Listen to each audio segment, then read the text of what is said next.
Welcome, everybody, to the first state of the game in a long time. I can't even wrap my head around how long it's been, like 7 months, I think, since we've done one of these. And if you're new, I'm Ramik. I've just returned to the game after about a 7-month hiatus. Lots happening to talk about, like lots of new stuff. I think we've got quite a bit of the community here tonight. And I'm joined by our beloved Toonses, who is joining us from a new studio. Hello. Hello, and welcome to my Hot Pocket sponsored studio. That's right. You're definitely raking in all of the cash tonight, the sponsor cash from from that.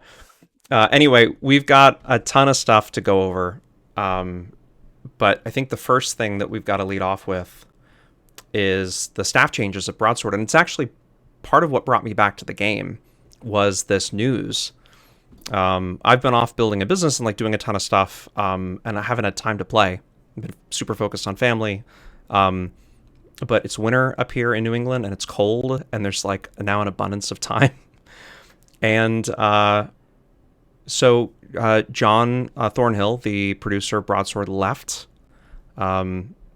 I don't know. Do we want to talk about what we know, Tunes, in terms I mean, of yeah, John was there, and then he slid into the night, and through the magic of LinkedIn, people found that he was no longer with Broadsword. I think that's the extent of my knowledge. yeah? It seemed like it was sort of right around the holidays or whatever. I don't know exactly what the timeline was, but it was sort of just like I got a message from a friend on Discord, I think, saying like, "Hey, like something's weird. Somebody noticed something on LinkedIn. Like John's no longer there."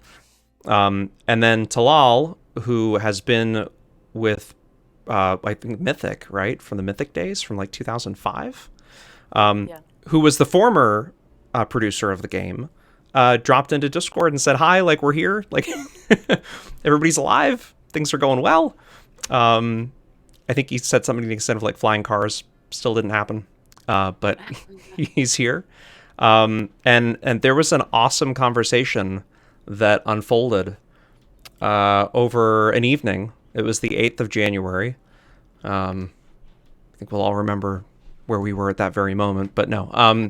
But there was an awesome discussion that went back and forth, and you know some of it was kind of silly, but a lot of it was like really informative and great.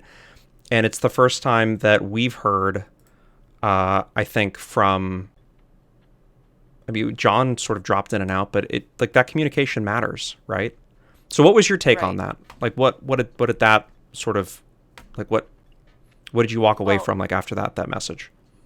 well, I was really impressed and happy that, it was a Saturday night after all that he would just drop in because, rumors were flying around and stuff. And, instead of just leaving us to fill in the blanks by ourselves to step in and say, hey, yeah, I'm not ready for this, but here we go. This is what's happening. This is where we're going.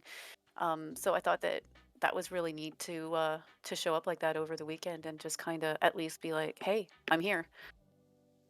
Yeah. And then there was somebody else that dropped in, and that was kind of interesting. This gentleman by the name of DJ, who has a really cool profile picture on Discord. Um, uh, uh, um, anyway, there's some. If everybody should go back and read through like the last week of Discord because that's some of it is kind of crazy, but some of it's really great. So DJ, who was I think with it must have been Mythic 10 plus years ago, somebody who worked on the game on I think on Classic or at least on some of the expansions, came back, and he's a programmer and part of the dev team. And he's also in Discord. He showed up, and he's been engaging. And he said something about the traveling merchants disappearing, which I thought was like kind of cheesy and cute at the same time. He's like, "Oh, they've wandered off with the bonuses. Like I've got to keep a better eye on them," which I Right. I thought, thought that was fun too. I like yeah, that. I thought that was super clever. And it makes me think that we've got this team that is here now. We've got folks that have, and given like John started with Broadsword back in 2006, I think, as a CSR. So these folks have been around for a while, but we've got somebody with sort of, that kind of role playing into the game mood kind of thing, which I think is really cool, and different. Right. And them being old school, they're from, older times and stuff. I think it's really promising in what and growing with us and because the community that's here is it's I found it's a lot of people that either played from the start or a lot of kids from people that played from the start at this point. So I think it's refreshing to have someone that is within the community and not just people that are starting from scratch. They understand the game and what we would like from it. And I think it's nothing but good news for the future. They have, I think they have something great in their hands that they've been passed on, and they really need to monopolize that to cash in on that, what they have. Yeah. I think that's so true. They've got this team, and of course, there's Beeb, Shalia. We can't like forget like the people that are dealing with the community and sort of the face of the community, or the face of Broadsword to the community. So often, it, I this is what I kind of want to like circle back to this. I very much like live like emotionally like in my gut, like this feeling that I get when something happens, when an event occurs, and like you never want to watch like The Notebook or like some sort of like movie with me that's like an emotional roller coaster, because I'll like predict the outcome and then I'll cry at the end. But what happened with with the changing of the guard, right, between John and Talal, is that I felt like in my gut that something like really great was going to happen out of that. And not that it's nothing against John, but transitions, while they're difficult, generally there's like a silver lining in them. And I'm really excited about what that means for the game. Right. I think, it's something new and I'm optimistic about it and I think that that's really all we can be at this point, right? I mean, up forward, let's look forward and hopefully we move up. Yeah, I lost my words there. that's okay. No, that was good. I mean, so Gear Bunny, classic in Twitch chat, is saying that that DJ never left. I seem to recall that he said that he came back, or maybe they pulled him out of the dungeon or something. I can't remember what he said, but I was under the impression that he had left Mythic, or Broadsword at some point and then came back. Could be wrong about that, but in any event, it's good to have him. It's also good to see him interacting with the community in the way that he is. So Right. And that's key. I think we found that was something that was lacking. Definitely, not Carol's side. Carol is always very involved with the community and all that. But seeing the other orange names pop up, I think is huge to our community. They really respect that and they really expect that from them. So for these people, whether they were there or not, and they're here now and they're showing up, and I think that really means a lot to the people that are playing. so there is I think a fundamental difference between not enough communication, like volume of communication, and a difference of like what is said, right? So there's never been a lack of communication from Broadsword, especially as like Beav and Shelia have been involved day to day in the Discord, and when there was post count and the forums and stuff. But as you said, like there being like different faces or different people talking about things, interacting, that I think is what's been missing. And you know, we talk about transparency we have on the state of the game in the past, and Broadsword I think is wholly transparent, but the amount of detail and who it comes from sometimes matters. And I'm kind of like excited to hear what Talal has to say about what's happening in the future. I don't know.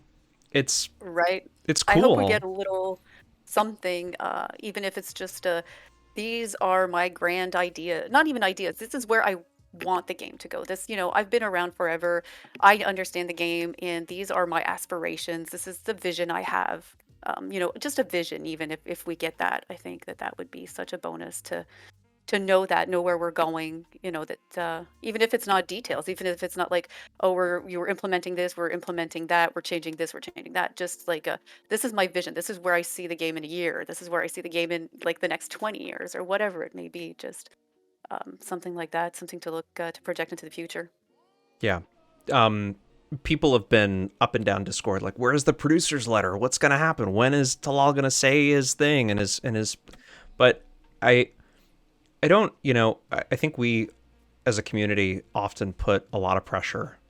And maybe in this case, it's kind of like my personal opinion that maybe it's kind of due because there's been a lack of, from the producer, a lack of so much of this communication that we're sort of like kind of dropping a like this huge amount of responsibility on Talal for like saying the thing that should have been said. But um, just like, hey, here's what like maybe like next week we're going to focus on and like next month. And Right. it doesn't have to be granular at all, but him just, for me, I get excited like just seeing him drop into Discord and say hi. Like that's cool.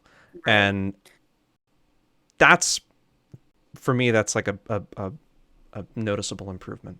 But anyway, Right. And, I mean, let's not beat around the bush. He does have a big responsibility on his shoulders right now. What he's going to do in the next couple of days, couple of weeks is going to be very significant because people have felt a little slighted in the past couple of years with that communication, with the lack thereof from that position.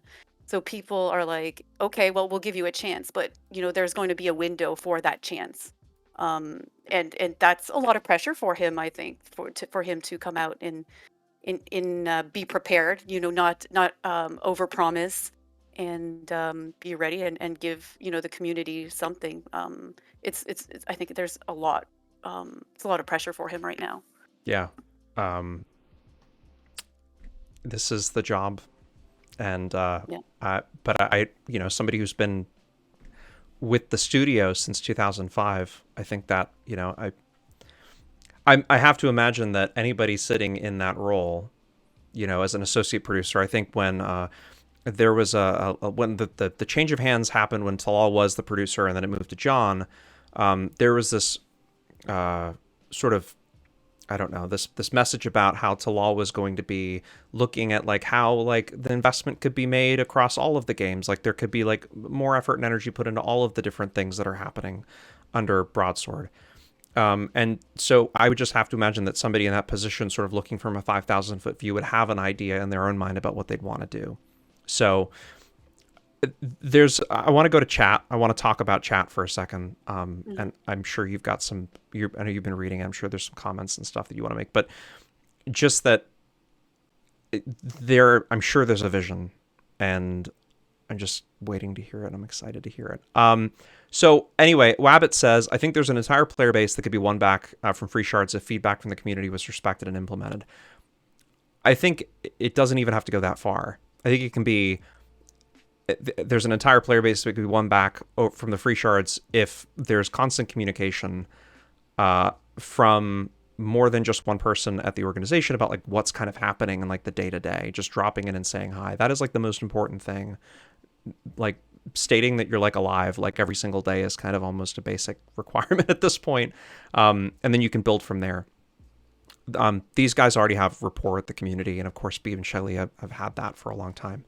So I don't think it's going to be a difficult transition, but just talking is really important. Last thing I want to just mention really quickly, Bumbles says shrink maps, remove keeps within the poster, and build the game for the pop. We've not had the, yeah. So essentially make the game, scale the game to where the pop is today. And I think I've always had the argument of scale the game to what we think the pop is going to be once like the full vision is realized for the game. But what do you think about that prospect? Of what, of scaling back the game a bit? Yeah, of like scaling it to the current population size. Right. I don't really have that much of an opinion since I ate man mostly, and having the big frontiers to me isn't really an impact on my gameplay. But yeah, I don't know about that. Sorry. Yeah, it's a lot. It's a lot of, I mean, that in itself is a whole ton of work, right? Yeah. So But that is, yeah, sorry to interrupt, but no, that is like the biggest player base that they have now. So obviously, listening to those type of ideas for the larger scale RVR and Zerging and such is definitely in their best interest. If that's what those people want and would prefer and think would make the game thrive, then it definitely behooves them to listen to that and do that. people talk a lot about OF, and we're not going to go into names of shards, free shards here, but because that's just been our general thing that we just don't go into it and talk about it a ton. But there is a shard out there that's pretty popular that has OF. And Hmm. if you never played an OF, I know you did, right? And there are a lot of people that are definitely watching that have. But if you never played OF, you didn't understand the segregation of RVR. It was super cool and beautiful, and it was a different terrain, and there was like tons of hills and like pockets for people to hide, but it was way more segregated than it is today. You had to port to each realm's frontier, and you never knew kind of what was happening, other than maybe what you heard in Alliance or Guild chat. It was a very different time then, and the map was very different, and the the the ease of being able to travel from one point to another now in the game is like it's never been easier to get from one side of NF to the other. They've sped that up dramatically, and players have found their own ways through like solo ports and stuff to speed it up even more. So I don't know. It's just my take that I kind of want the game to look. I want it. I'd rather, if it was up to me, and it's not, but I'd rather them spend more time on developing features and quests and stuff that are going to bring people back versus like spending all the time it's going to take to shrink the thing down. Right. And I think, we can address that, what's going to bring people back? What is it that's going to bring people back? I think we've noticed in the last year what has brought people back are events. And someone in chat just mentioned it. It scrolled up. I don't know who it is, so I'm sorry if I don't call you out personally. But if we look in the last year, the two major things that have happened are Caledonia, and then when myself and Zoo organized the 8v8 drafts, people resubbed specifically to do these events. So I think though that but they kind of died off after. So I think those are things that need to be maintained, and it needs to keep the game a little bit fresh. And I think a lot of games do those type of like community events. And while I'm talking about that, I know also that oh my goodness, I don't remember the username. Someone is organizing a 1v1 tournament for Right. February 20th. So I think these are the kind of things. Yeah, yes, it's cool that the players do it. I love that, player organized events like that. But Caledonia type events that are led by Broadsword and stuff, I think are a way to get people to come back and stay. There's a huge uptick in pop every time this happens. The I really loved when you guys did the tournament, when you and Zoo organized it, is the amount of interactivity that happened. I really loved the multi-stream, and the amount of effort that kind of went into for the whole community to kind of give it space and to respect it, and for you guys and organizing it and putting it all together and it actually happening. And if anybody watched that stream or participated in it, it was like a super cool experience. I'd love to see more of that. And it could potentially be something that Broadsword does. They take on sort of the workload of organizing an event like that or do it on a regular basis. It's been, when shards have done those things, they've been pretty successful, and we've seen that too on Uane. So, yeah, events are great. Should we talk a little bit about the server, the new server, real quick? I mean, what have we heard? I think what Beeb has said. You think you've got Okay, the and I think yeah. the official term is alternate rule set There you go. server is There you what we're go. going with the new server, the upcoming server.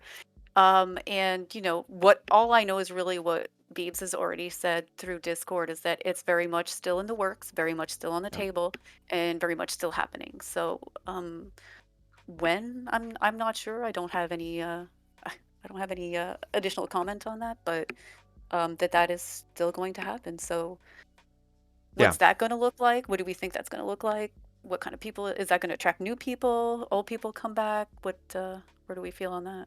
Yeah. I mean, I if it's I can't remember. There was this whole explainer that was done in the Herald, and it's been 7 months since I've read it and talked about it, and so I can't remember.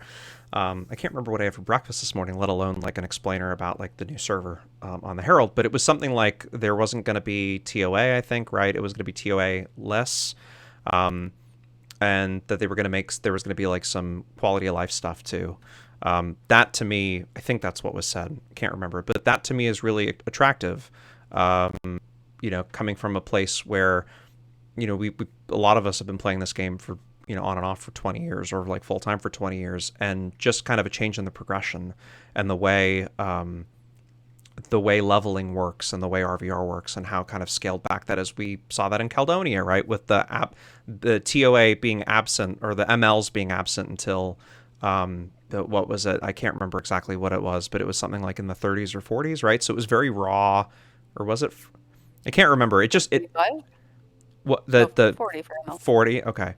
Well, in any event, it felt, and maybe that's the case anyways, right? Like you can, I know, their MLs only happen after a certain level. It's been a long time since I've talked about this, but it just felt like more raw and fun that way. Yeah, I'm not gonna lie. Like when we ran out with the fresh group of freshly rolled characters, and someone's trying to mez, and it's like you see the little arms floating, and it's taking the full duration to cast the spell, and you're like, is it gonna land? The anticipation, and then I'm like, I need a heal, and I'm going to throw a heal, and it's taking me like 10 seconds for the heal. It just that anticipation, and I don't know. It's just like you said, it's raw. It was a different experience. It was a lot of fun every Yeah, time Caledonia rolls around. it's a blast, and I'm looking forward to participating in the next one. I didn't get a chance to do the last one, and I heard that it was super fun and that it was a little bit more balanced than the one that I sort of was on the tail end of experiencing the last time around. Um, let's jump into chat real quick. Cat Food says you can't keep having Caledonia event over and over; it gets old. I think I think that's probably pretty well understood at this point. Um, I'm sure there's going to be a spin on it. There's like all sorts of stuff that's, I'm sure, in the works or being talked about right now from like a 5,000 foot view that is exciting. I mean, they took the traveling merchants out and they removed the RP bonus. Generally speaking, when that happens, there's always kind of something on the horizon, and we haven't heard about it yet. So imagine something is coming besides just the traditional Valentine's Day stuff, which is always kind of fun. Um, the Gear Bunny mentions that the choke point, I think in OF he's talking about, was good because of the ebb and the flow of the game. And I agree with you. The choke points in OF were a lot of fun. The mile gates were a lot of fun, but we have that now. We have choke points now. We just don't have people that utilize it. Yeah, yeah, they're not the same. True. I mean, the idea of having a banana be able to go around the mile gate, right? Those huge epic mile gate fights in like Emain, Yeah, back in old. my favorite story is always when Animus first came out. I was on the Boar server and Animus first came out, and some people leveled Animus. And one day someone's like, everybody just bring your Animus at whatever level, or bring a level one, make one fresh, and we're going to go sit on that mile gate. Because there was no limit to how many shrooms you could have out. And we just sat there, and it was epic. It was so many shrooms. It was a lot of fun. I don't think I was playing at that point in time. I think I'd taken a break. But I do remember, and I started playing the game when I was 14, right when it came out. So a lot of stuff that I don't remember from those years, anyways. But I do remember like rushing the portal keeps, and like Yeah. and doing like and not like just like trying to see how far you could get, right? And like nobody really made it that far. So I think one person might have made it like halfway into the realm. But like there were just like those memories of like really cool keep fights and really cool events, and the scenery too is stunning in Old Frontiers. So Right. I mean, while we're talking about it, I guess nostalgia is a big one. A lot of players that are not, playing on live, I think nostalgia has a big deal to what they're, the other things that they're doing. And I don't know. I really liked one of my favorite part of the 20th anniversary was the quest. I'm not a PvEer. We know this, that I don't enjoy PvE, but the quest was really fun because it took me back to like these spots when, back in 2001, 2002, when I was leveling my first bard, Toonses. And we went to the Parthenon farm and we pulled in, all of a sudden the Amalgamate Parthenon pops out. And we're like, what is going on? So those memories are all coming back. And then, Carol worked on that quest and it's taking us back to those spots, to the Finn's tree and stuff. I think that things like that, I think are going to bring people back if you tap into that nostalgia of the old frontiers of those things, I think. yeah, um, nostalgia is a big plus. That's what you're referring to. Like what I was in the back of my head was thinking about was like the old times, and a lot of the folks that have been playing, that are still in the game, that have been playing since the beginning, want to experience a little bit of that. It's more for, I think, the people that have been playing forever and less about attracting new players. Right. Let's talk about attracting new players, right? There's a ton of talk in chat about advertise, advertise, advertise, Steam, all of these things, these platforms that you could put the game on. My argument is, why would you do any of that? And by the way, DAoC, like Broadsword, does advertise. They do, like, they're on Facebook, and I don't know if they drop. I think they do drop ad money. But I mean, they don't do like media blitzes, right? I mean, this is not like a Blizzard, right, or an Activision. Story for another day.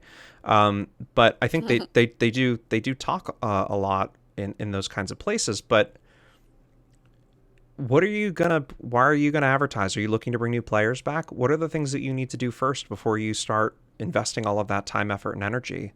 Or all that money is the time, effort, and energy of, like, updating guides, updating or new player quests, right? Like going through and sculpting out. I don't think like team leads are the right answer, or knights or anything, but dropping, maybe it's on the community, maybe it's on the folks at Broadsword, but like building enough information and guides so that somebody can, because this is a complex game and we're still learning. 20 Right. years in, we're still learning, right? So um, Absolutely.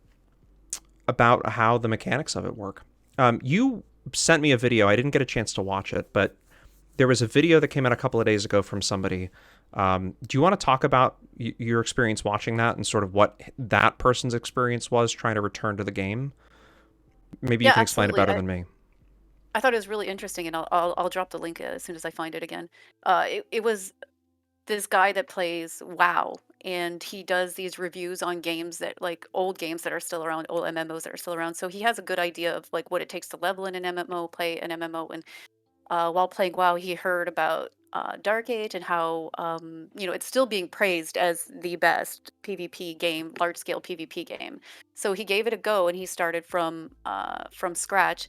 And as he explained it, in my opinion too, is I think you can start this game PvE wise and be very set with the new tutorial zone that they put in. And I say new; it's several years old now, but Yeah, uh, right, right. but yeah, with the tutorial zone, I mean, my kids play the tutorial zone since, for years now, and they enjoy it and they understand it and they get the gist of the game. So um, that's good. But his chief complaint was like, okay, this is cool and this is fun, but I heard a lot about this large scale PvP and I'm never getting to it. I'm unable to get to this large scale PvP because of many things. I think because of the already established community, maybe there's a lack of like you said, guides or something to guide him from that leveling PvP or PvE world to, larger scale PvP.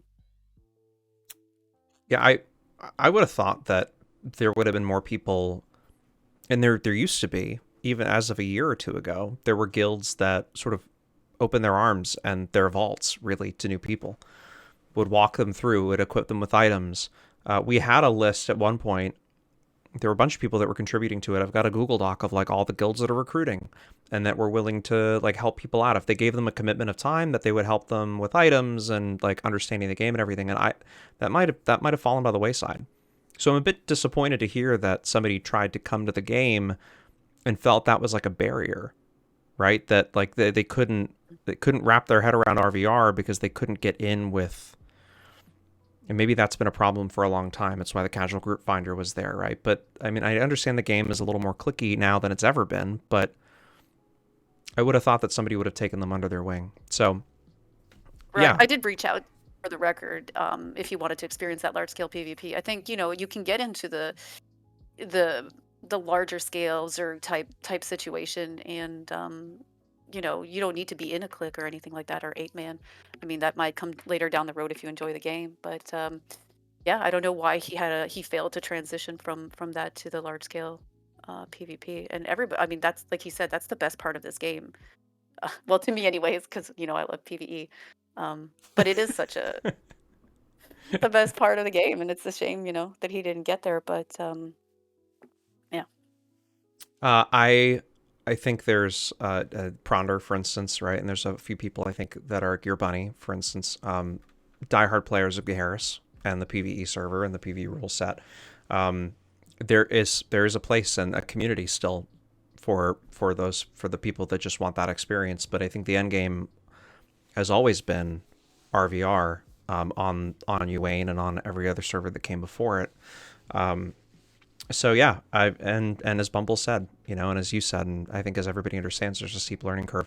I think that we've got to address that before we spend any more time, or Broadsword spends any money, on like advertising or hiring a streamer to do. I saw some suggestions in chat.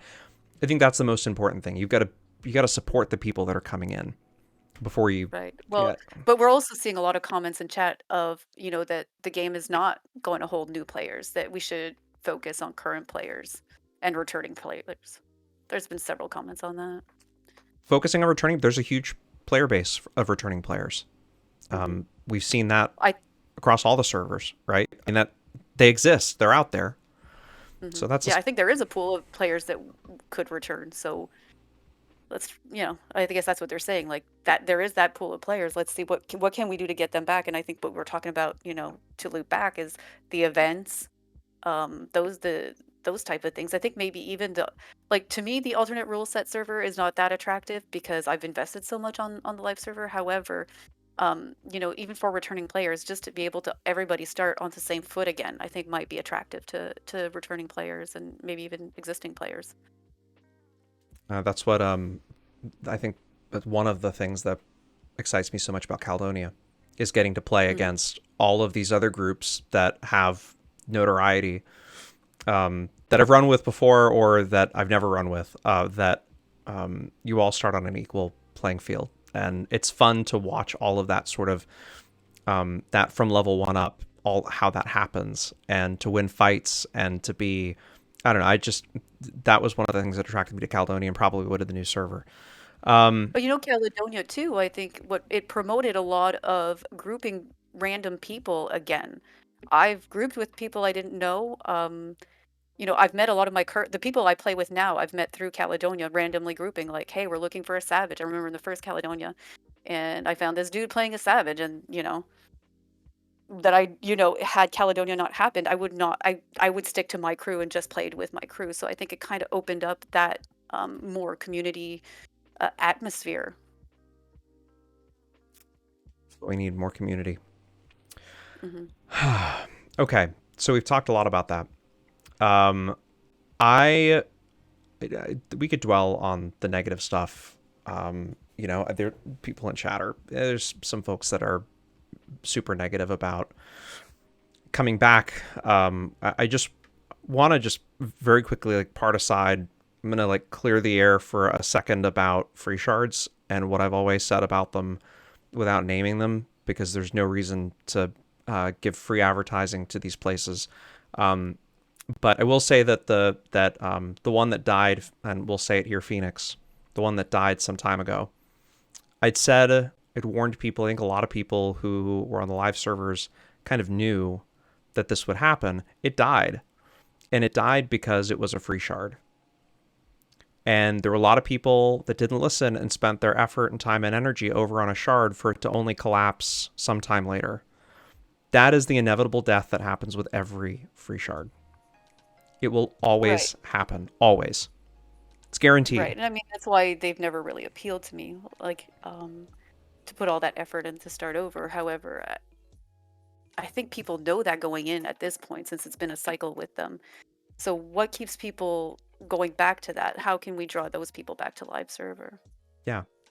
We had discussed this before. I know that, you know, the game being free is a big thing, and a lot of people are like, "Oh, do better free to play." Even in the chat here, a lot of free to play talk. Now, to me, I don't know. That's not something that would make or break my bank account. The $15 a month, I'd gladly pay that. Yeah. But I think for a lot of people, because of how games are now, all these games are all free and you pay for the content inside. And I think that appeals to people a little bit more because then they can decide where they're spending their money at. So you made this point, and I didn't really like. I've talked to people over the last couple of weeks, and there have been quite a few that have brought up this idea of free to play, and why isn't it just free to play? Hmm. You mentioned this idea of people spending their money where they want to spend their money, um, but you've got to have a catalog of pay items that makes up for the revenue that you've lost from dropping the sub price or dropping subs entirely. And that's not some insignificant number. There are a ton of people that are subscribed to the game that are just not playing, that have always kept a sub. I mean, this is, or just forgot to cancel it. I mean, $15 a month is, maybe for some it's a burden, for others it's a drop in the bucket.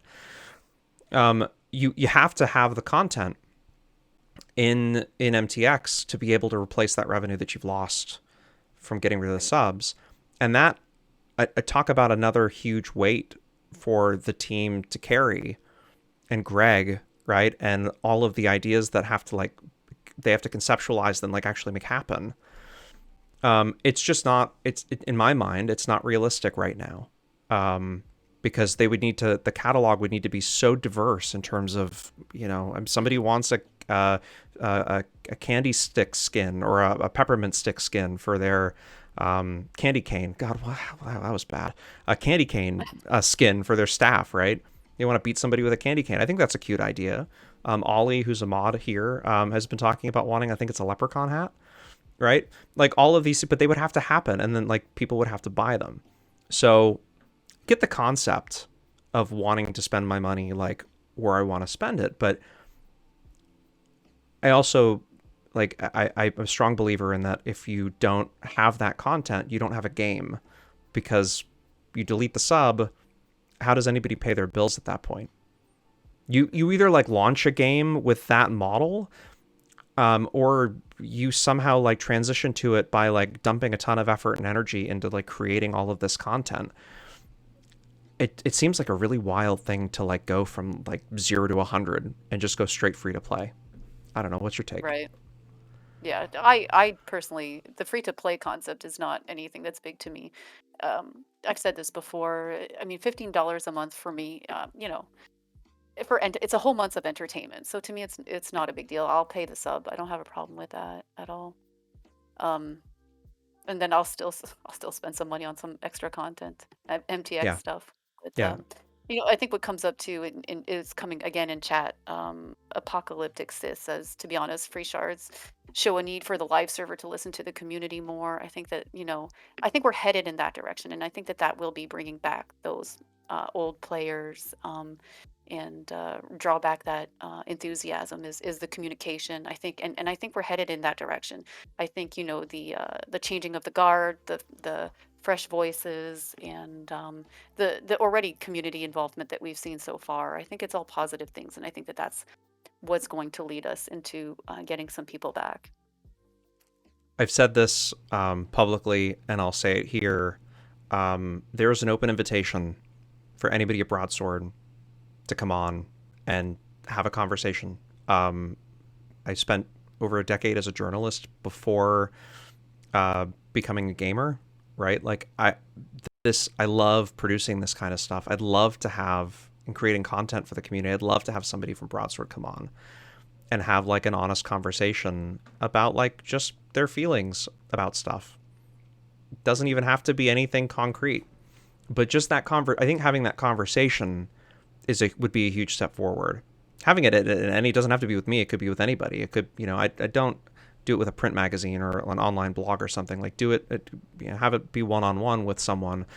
It doesn't have to be me, but that kind of engagement, I think really matters. Putting a face to a name, and all that goes into, and maybe it didn't work out super well for Mark Jacobs because of the state of Camelot Unchained and what hasn't happened with the game. But for a while there, those kinds of one-on-one conversations and those kinds of updates was actually a really attractive thing to many people. I'm just saying the concept works. The thing works. And I'd love to see that.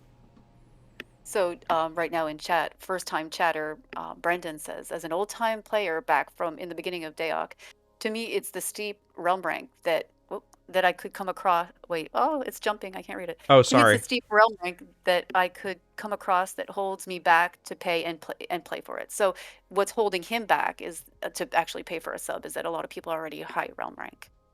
Yeah, that's tough. but RPs have never been easier to make.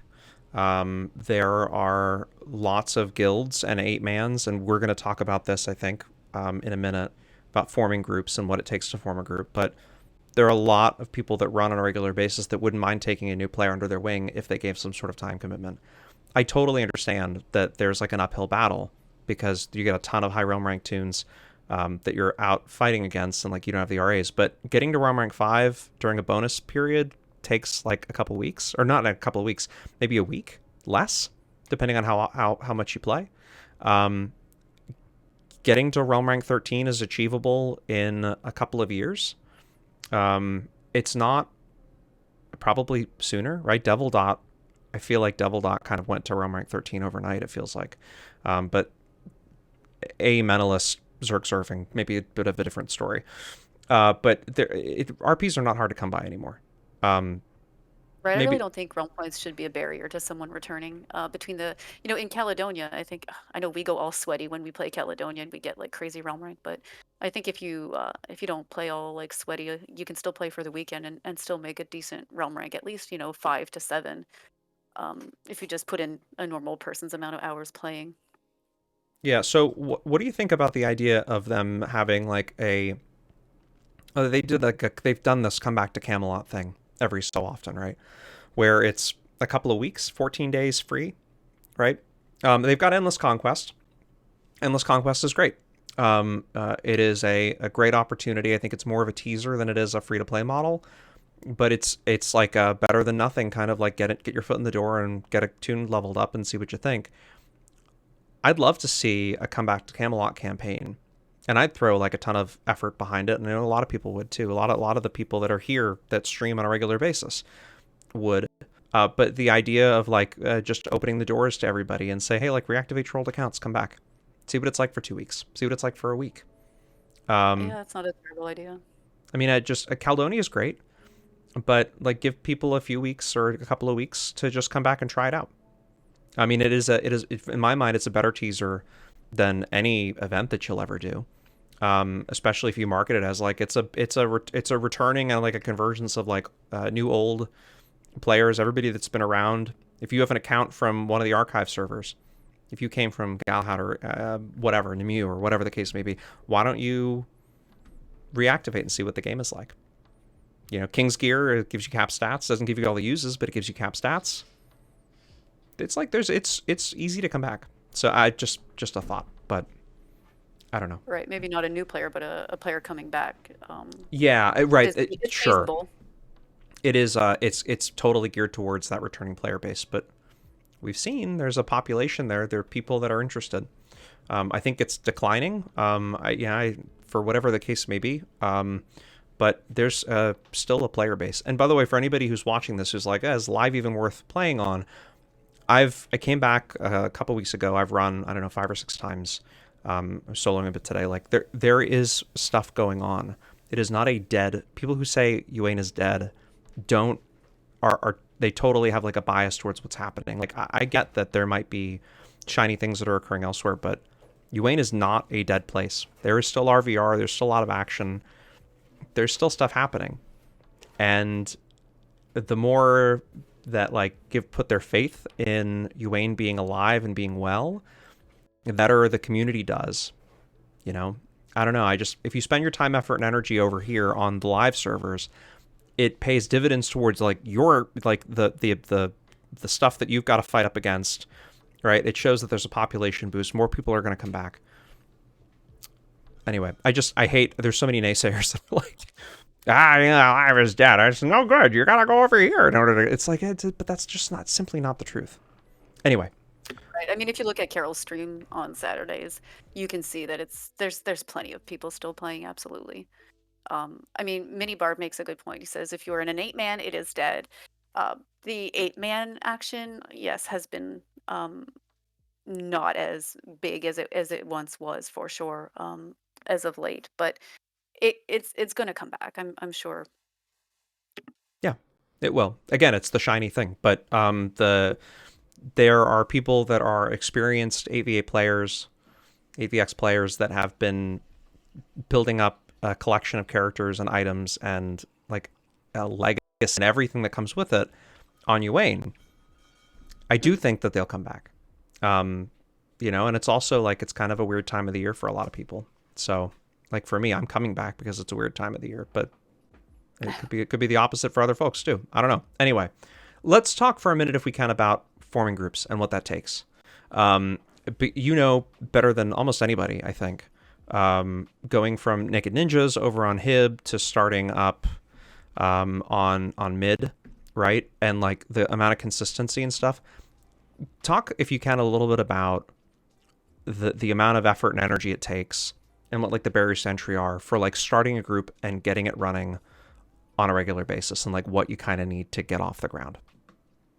It was such a roller coaster. First, it was scary leaving like the comfort of my crew, but like we had the last time we were in a state of the game together, I we had talked about this, and I had said, people, you can't expect other groups to carry you and help you form a group. We can't expect IRC to break up and make different groups because they want to play together and such. And so I guess I put my money where my mouth is and started up a new group, and it was I think a roller coaster to say the least. It takes a lot of time. It takes, we did well for a while, and then some players would drop off, and summer hit, and then a lot of our good players like, oh well, I'm leaving on vacation for so long. So there are so many moving parts, and what it takes to make a successful 8-man is consistency, is having good players that are able to be available and play most nights and stuff, because you need to learn how to play well together and have that synergy and find the right people that have synergy with you. So it was a lot of work, and I mean, we started, I think, April, May, and yeah, we it fluctuated a lot, and but we held strong, and we still were playing. I just moved, so I haven't been playing much, so I don't have to Yeah, comment you've on got the a past lot couple of going weeks. on. It takes an amount of commitment. I think there are enough people that have experience right now running in small man, 8-man that are on the server that just don't necessarily have the people to fill. So there is an even better opportunity now if you're like a more casual player or you're just coming back, right, to get a spot in one of those groups, or a group led by somebody who has a lot of experience. That wasn't always the case. It's kind of like an interesting opportunity what's happening right now. And, there are awesome fights to be had, but um, I couldn't keep up with the regular 8-man. Like I joined you guys on mid, right? Right before I left, and it takes like that kind of thing is just it's a lot of time. Um, Yeah. And I mean, Andy really put everything together, and he put so much time and effort into it. Like, he spent a lot of his time, I know at work, he was on his phone trying to make sure we had people to play that night. And um, it's a lot of effort. It's not just, it doesn't just come together organically. It takes work, it takes dedication. Because like I said, you need those things to be able to create a synergy. And at the end of the day, the better groups like IRC and stuff, they play well not only because they are good players, but they have that synergy because they play together often. yeah, and that's what makes those groups, in my opinion, that's what makes them great. Right. We can nag on IRC Zoo Crew, we can nag on the eights that would constantly flood the region window with all the death spam. Um, but it was about the synergy in the group and the amount of commitment and anticipation of what the other person would do that really fueled all of that success.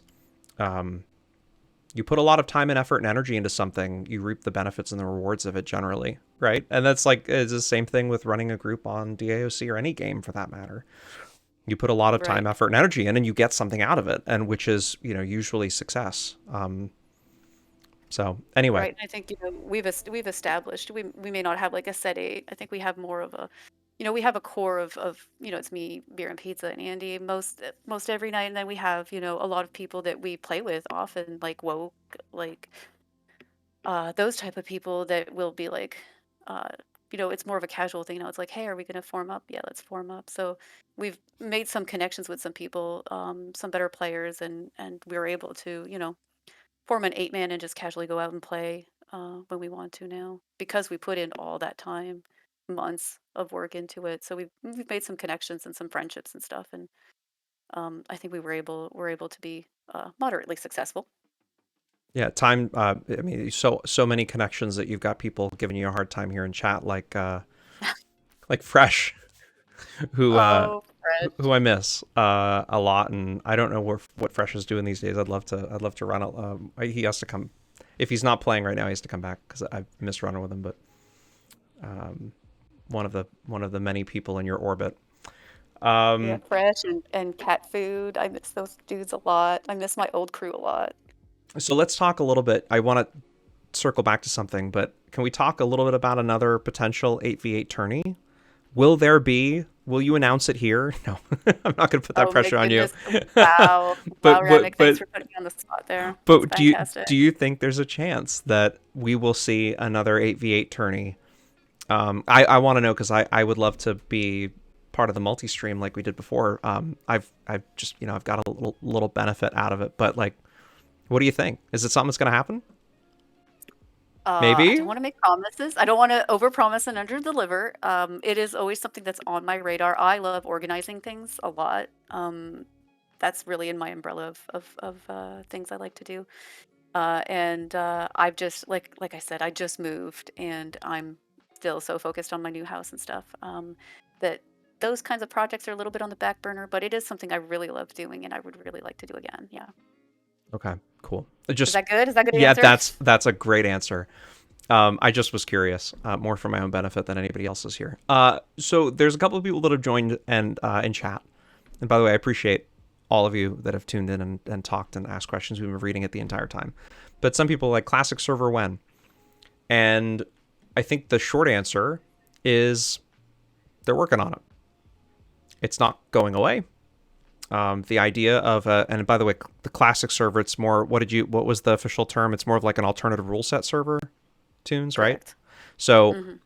it what there's an explainer. We can post that link in chat, but there's an explainer on the Herald that I've forgotten. Somebody will find the link, or I'll find it after the stream, where they talk about what that looks like. But they're still working on it. It's still a thing that's coming. And Right. with the Phil change has in said it's very much still happening, and it's still in the works. and there's a change of guard that just occurred, and we need to give them a week to sort that, or a few weeks, maybe a little bit longer to sort that out. I'm sure we'll be hearing more. But Right. I think I feel excited about the future, and also excited to hear what Talal has to say. I just kind of wanted to circle back to that because there's a lot of people that have joined. We've doubled the viewers in the last 15 or 20 minutes, and that conversation. By the way, you can rewatch this. It'll go up on the podcast. It'll be a podcast tomorrow. All of our State of the Games, there's an archive of them, are available on any podcast platform: Spotify, Apple Music, Google Podcasts, anywhere you get your podcasts. You can search for State of the Game, and you'll find all the archives. Also on YouTube. But we've talked a lot about this, a lot about the the alternative rule set server in the past and today. So if you missed the first part of this conversation, I'd highly suggest you watch the replay. Thank you so much for the sub, Pasosa. Greatly appreciate it. So should we go and wrap things up with some chat stuff, some chat topics? If you guys have questions or things that you want to talk about, by all means, dump them in. We'll try and get to them as we can. Pumpernickel says, say I'm new, I'm in an F, I see an enemy realm member fighting my realm member, I join because I'll help, because I'm a good person, then you get told off for adding. That used to be more of a thing than I think it is today. I don't know. RVR is RVR. And it's kind of the wild, wild west. And while people have their preferences, and they could tell you off all day long about what they want, in reality, there's no rule against adding. There's no rule against, jumping in on a fight that maybe otherwise you shouldn't be. But that's my impression, or that's my interpretation of things, and not yours. I mean, the only thing that's happened, I think, in the past couple of years is the anti-group mechanic. That anti-group, I don't know what the terminology is, but the thing in the bow towns, right? Um, Right. that's the only thing that's really kind of been put into place over the last couple of years. It's Broadsword, I think, still very much sees New Frontiers as like a everything is fair game. Right. If it's red, it's dead. I It's think it's Reddit's dead. their perspective still. Yeah. I mean, I think they're addressing the community, putting these non-spoken rules onto different aspects of RVR. Which it's very much a thing in 8v8. You don't add other groups, and if you do, then it becomes drama and rivalry and all that kind of stuff. But yeah, there are definitely a lot of unsaid rules. But like you said, at the end of the day, it's red, it's dead. And everything is fair game. Uh, I Yeah. find some things annoying, like yeah, if I'm having a good 8v8 fight and then we get hero rolls along and kills all of us. Yeah, it sucks. It's annoying, but I mean, at the end of the day, that's the game. We choose to play this game because it's not arena style, because there's that possibility of stealthers adding and stuff like that. So, like I said, while I find it sometimes irritating, I'm not mad. At the end of the day, that's the game. Right. And whatever happens, happens. You die, you reset, you come back. I mean, it's never Right. been faster to get back into the fight than it is today. So you've got that going for you. Pronder posted that Yeah. article, by the way, the grab bag article about, or grab bag announcement from the Herald about the alternative rule set server. Definitely worth a read. Go check it out. You were going to say something. I didn't mean to interrupt you. I don't I think. remember Right. now. Okay. Let's go to chat. Pronder Nor asks, one of our mods, by the way, a mod on the official DAoC Discord, along with Tunes. And Ty is also a new mod. Congratulations to him for coming aboard. I think it's awesome to see more mods in the official Discord. Anyway, Pronder writes, are there any plans to bring a classic server back? Or, oh, he's posting. It's not Yeah. a question. He's Yeah. posting the grab bag. Okay. Um, Audie asks if there's going to be a Hot Pocket revolution. I think well, so. it's interesting that you mentioned that, because this stream is in fact brought to you by Hot Pockets. It's the official snack of Zerg leaders everywhere. You get back in the action with the big and bold Sriracha Steak Hot Pockets. They're an AFK dream. They're hero approved. They're great with orange juice. And you can also cook them while porting. So get your Hot Pockets big and bold today. Eat fast and get moving. This whole Hot Pocket thing is so dumb, but it tickles me so It's so much. dumb. It's really bad. It's terrible, and of course the stream is not officially sponsored by Hot Pockets, but they are a great product, and you should go buy them. Anyway, okay.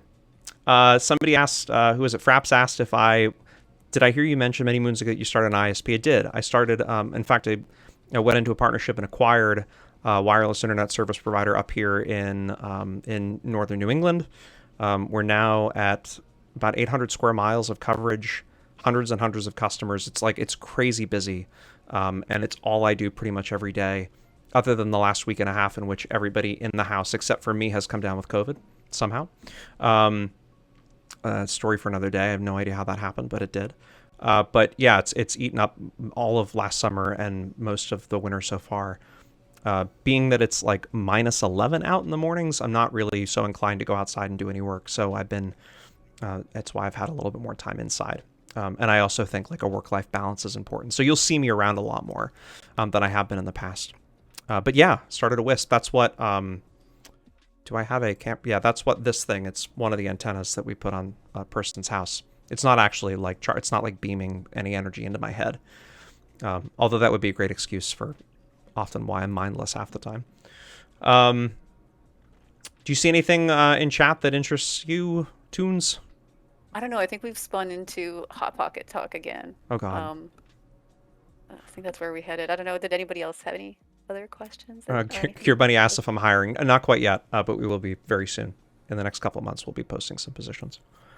I do think I need to stop complaining about it being 50 degrees here in Florida and being cold.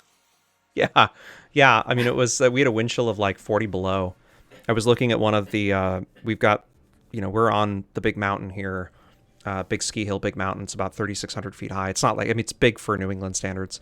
And we've got a tower up at the top and a ton of equipment, fiber switches and all sorts of transmitters and stuff up at the top. And I was looking at the temperature gauge on the CPU, the thermostat on the CPU of the switch up there. And keep in mind, this is like an enclosed switch in which it generates its own heat and everything. And it was 20 below zero the other day. And this is like in its own like heated enclosed. It's a nightmare.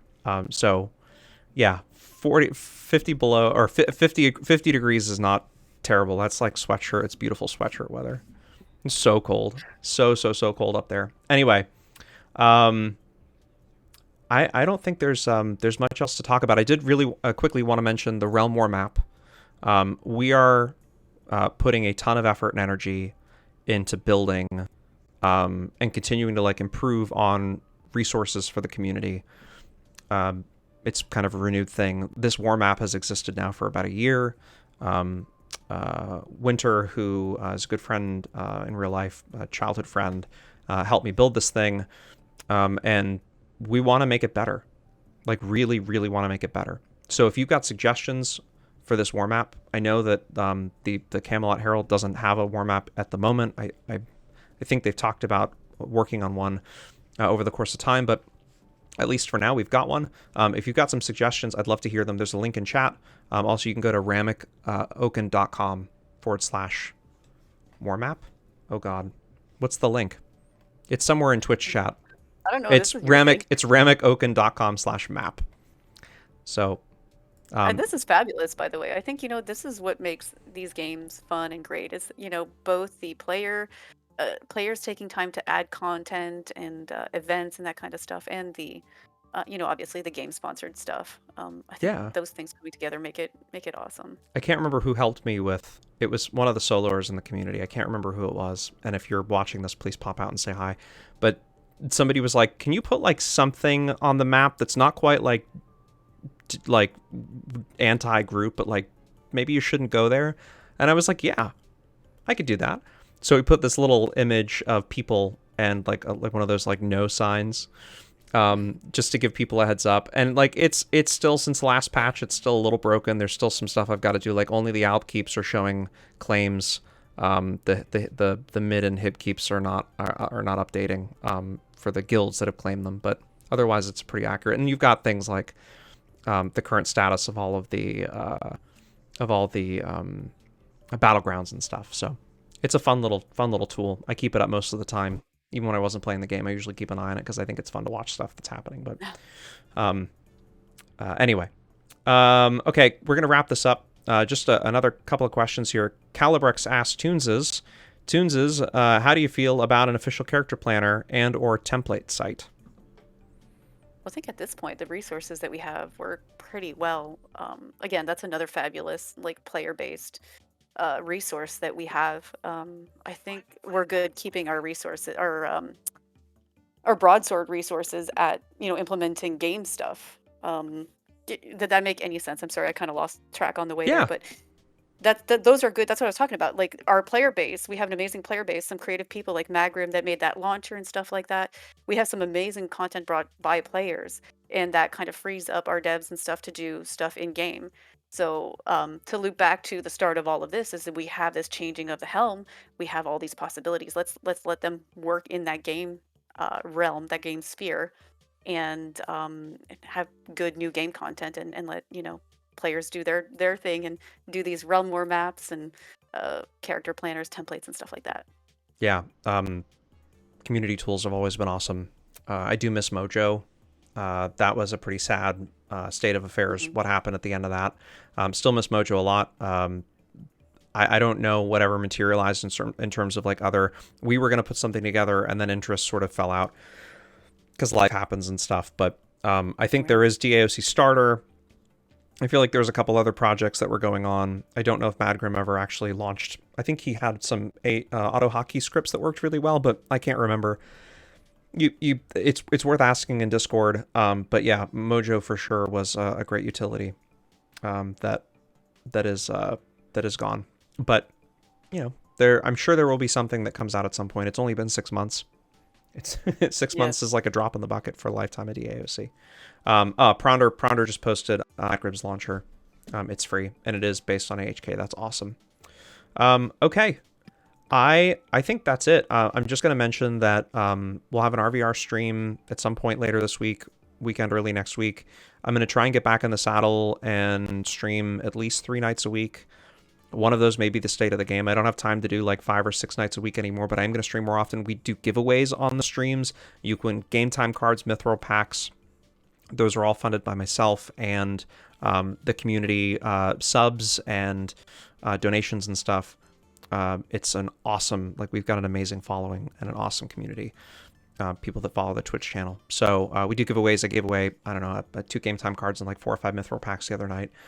So if you're looking to come back and you want to try and win a game time card, also the official Discord or the official Twitch stream, which is official DAoC here on Twitch. Beeb does a Saturday night stream most Saturday nights and gives away a ton of stuff, including stuff that I could never dream of giving away. Stuff in the game, Mithril stuff, really cool things. So Trophies. Trophies. Yeah, like, man, That's the big ticket item. give me Broadsword. Put a price on. Let me buy. I would love to give some of that stuff away. I'll give you cash for it. I'd love to give that stuff away. It's awesome. But yeah, Beeb does an awesome Eye in the Sky stream. Super cool. You should totally check that out. Okay. Do you have anything else, Tunes? I think that's it for me. No, I think that's pretty much all we wanted to cover. I think we did it. Good job. High five. Hey, high five. Thank you. Tunes, thank you so much for joining us. I think you're going to start a Twitch stream soon. If I'm not mistaken, maybe you'll start streaming now that you have modern internet, right? Like that's maybe a thing. Maybe. I'm going to toy around with it and see now that Okay. I've moved out of the forest and I have regular internet. I might toy around with it. We'll see. Yeah. That's absolutely. I would really like to see on Twitch. And Pronder says, by the way, did you have any questions in your form? I posted it a couple times in Discord. I totally forgot about mentioning it here on the stream, but no, not really. We didn't have a ton of submissions, but we'll plan this ahead of time. I can announce it a few days ahead of time. We'll do a little bit of more of an advance warning for folks to submit their things next time around. Okay, that's it for me. Thanks, Tunes, again for dropping in. This was awesome. Until Thanks next. for having me. Yeah, it was awesome. It was super fun talking to you. You guys have a great night, and we'll see you again on the stream in the near future. Take care. See ya. Bye.